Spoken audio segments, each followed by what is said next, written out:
بسم اللہ الرحمن الرحیم۔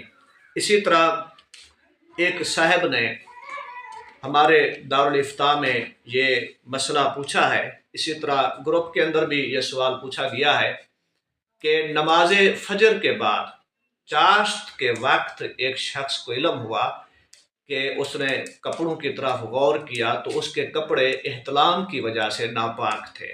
اس کے بارے میں شرع شریف کا جو حکم ہے وہ یہ ہے کہ وہ شخص دوبارہ غسل کرے گا اور پاک و صاف ہوگا، اور وہ ساری نمازیں چاہے اس نے سنن پڑھی ہیں، نوافل پڑھی ہیں یا اس نے فرائض پڑھے ہیں وہ دوبارہ ہی پڑھے گا، اور اللہ رب العزت کی بارگاہ میں توبہ بھی کرے گا۔ یہ صورت میں ہے کہ وہ بھول گیا ہے، کیونکہ امت مصطفیٰ علی صاحبہ الصلاۃ و تسلیمات کے اوپر جو نسیان ہے، اللہ کے نبی صلی اللہ تعالی علیہ وسلم کا پاک فرمان ہے، رفع عن امتی النسیان، کہ میری امت سے جو نسیان ہے، بھول ہے، یہ اٹھا لی گئی، یعنی یہ معاف ہے۔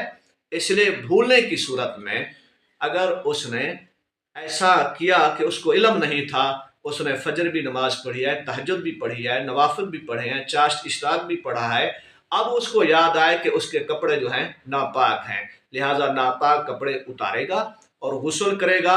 غسل کرنے کے بعد وہ نمازیں دوبارہ قضا کی صورت میں پڑھے گا۔ اسی طرح اللہ کے محبوب صلی اللہ تعالی علیہ وسلم کا پاک فرمان ہے، لا صلاۃ الا بطہور، مختلف الفاظ طہارت کے آتے ہیں کہ نماز جو ہے یہ طہارت کے بغیر نہیں ہوتی۔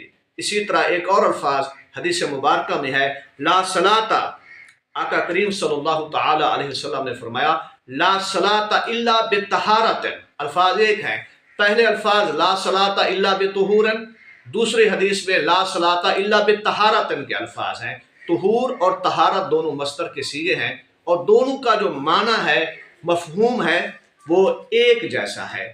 دونوں کا معنی پاکی حاصل کرنا ہے، کہ پاکی کے بغیر، پاکیزگی حاصل کرنے کے بغیر، طہارت حاصل کرنے کے بغیر نماز نہیں ہوتی جب تک آپ پاک صاف نہیں ہوں گے۔ اسی طرح نبی کریم صلی اللہ تعالی علیہ وسلم کا پاک فرمان ہے، مفتاح الصلاۃ الطہور، کہ نماز کی جو چابی ہے وہ طہارت ہے، پاکیزگی ہے۔ جی ہاں، اگر کوئی شخص نماز کو بغیر طہارت کے پڑھے گا تو اس کی نماز کامل نہیں ہے، بلکہ نماز ہوگی بھی نہیں۔ اب چابی سمجھ لیں کہ تالا جو ہوتا ہے وہ چابی کے بغیر نہیں کھلتا، کہ جب تک چابی نہ ہو۔ اسی طرح یہ تشبیہ دی گئی ہے کہ جب تک ہماری طہارت کی چابی ہمارے پاس نہیں ہے تو نماز ایک قفل کی مانند ہے۔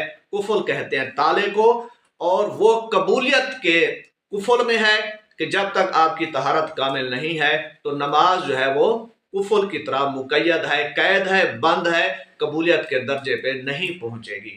ہاں، جب آپ کی طہارت کامل ہوگی، آپ نے استنجا بھی کامل طریقے سے کیا اور وضو بھی کامل طریقے سے کیا ہے، جب آپ نماز پڑھیں گے تو انشاءاللہ یہ نماز آپ کی درجہ قبولیت کو پہنچے گی۔ اللہ رب العزت ہم سب کو طہارت کاملہ کرنے کی توفیق دے اور ہمیں اسلام اور شریعت پر چلنے کی توفیق دے۔ آمین آمین بجاہ النبی الامین صلی اللہ تعالی علیہ وسلم۔